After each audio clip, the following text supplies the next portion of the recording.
Hey guys, we're back for another chapter. This is quite good. I'm glad that they're being very consistent with how they release the chapters now. And we have a Sinbad no Boken chapter as well that's coming up.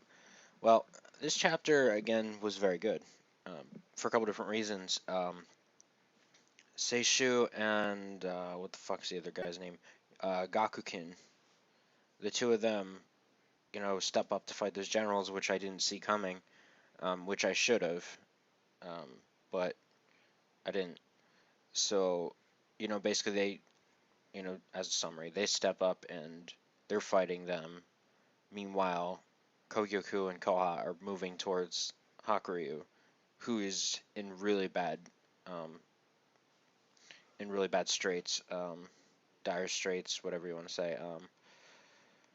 So, um, a couple different things I want to talk about. Number one, of course, they mention again just how strong Hakuryu's soldiers are, with Belial and Zagon's powers, but ultimately, as Kome said, the number of moves at our disposal is better than his, much if far greater even. Um, he basically is alone, according to Kome, and it's true.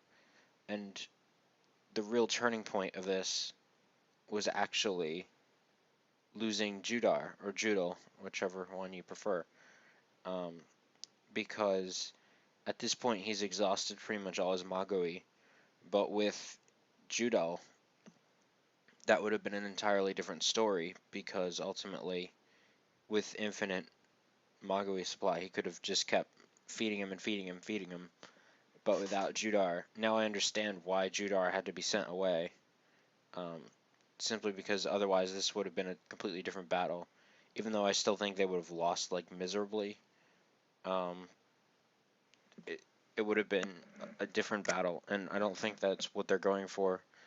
Um, I'm sure there's going to be some kind of counterattack here, but I really do see um, Hakuryu going down like miserably. Uh, but I'm really not sure where the story goes from there. You know, like whether or not the Ko Empire now becomes an enemy. I don't know. But ultimately, Hakuryu is in really, really bad shape.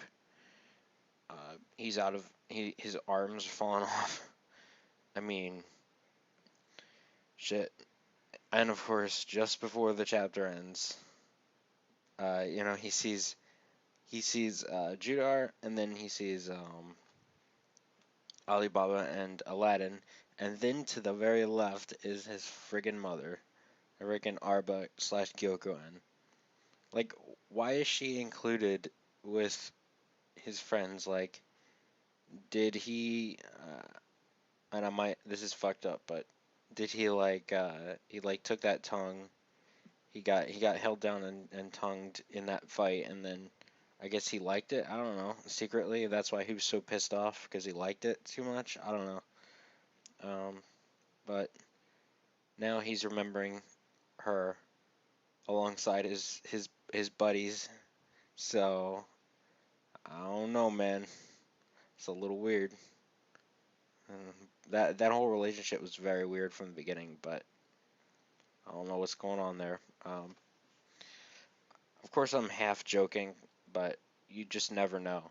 Not with Hakuryu. That guy's weird. Uh, so honestly, that's just about it. Um, I'm not really sure what's gonna happen because it seems really, really, really bad for Hakuryu, but I know that can't be it. Koen hasn't even gotten involved yet. Like, are you gonna tell me that Kogyoku and Koha are just gonna arrive and either kill Hakuryu or just beat him and that's it? Like, that's it, the war's over? Like, that would be far too easy. There has to be something else. There has to be a catch. There's a twist waiting somewhere that we don't see, at least in our um, limited view of what's going on. And it's probably, I mean, it's probably going to have to do with that woman that's been very enigmatic since her appearance. Um, I mean, or he'll just fall further into depravity.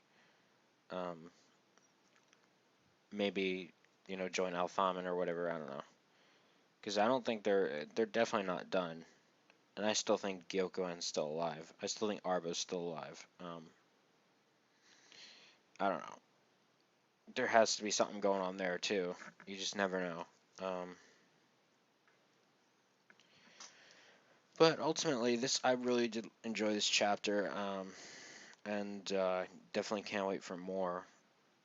So thank you guys for listening, and we'll see you guys next time.